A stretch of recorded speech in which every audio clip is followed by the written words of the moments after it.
Hello everybody, it's Paulie here, and my video today is about the connection between trauma and addiction.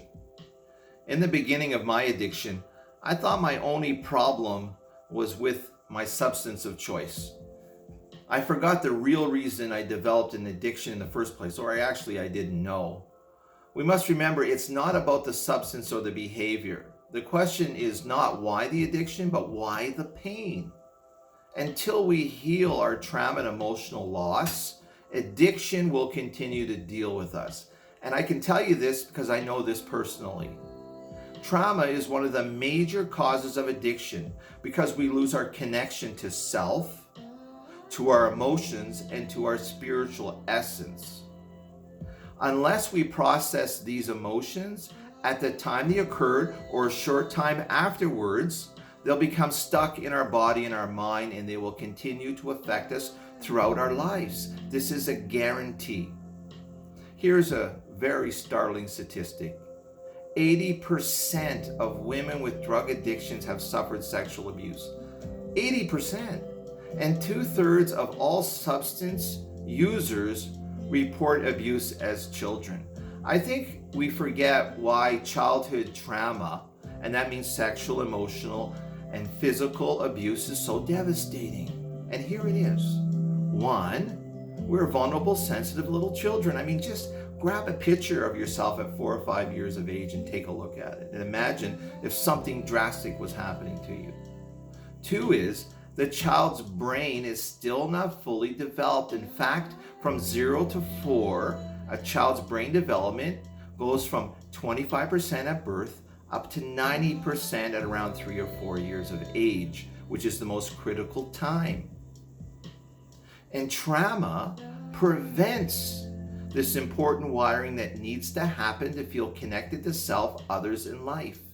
And so we end up developing these insecure attachment issues and carry it with us.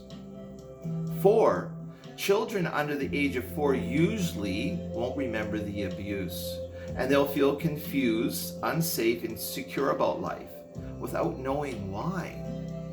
Now, children and teenagers and youth who do remember their abuse, usually they live in great denial.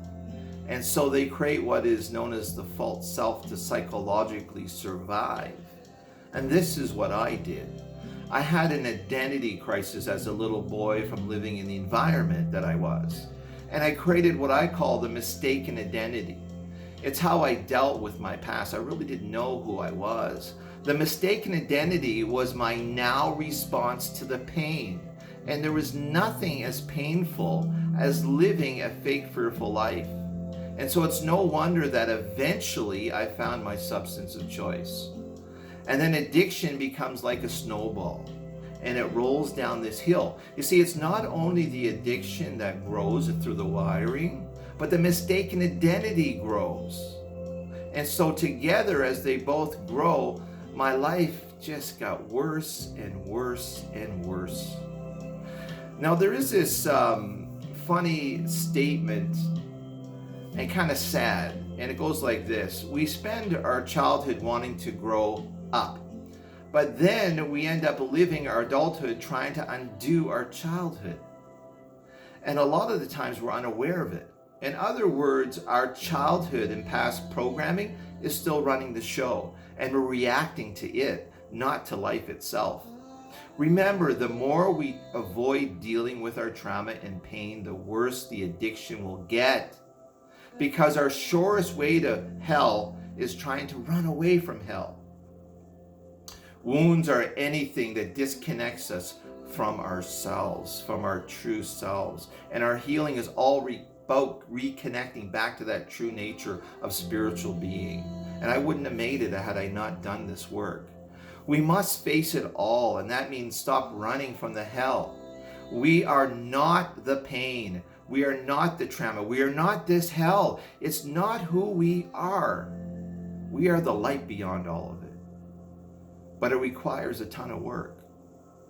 And we have to seek help because it's too big to unresolve ourselves.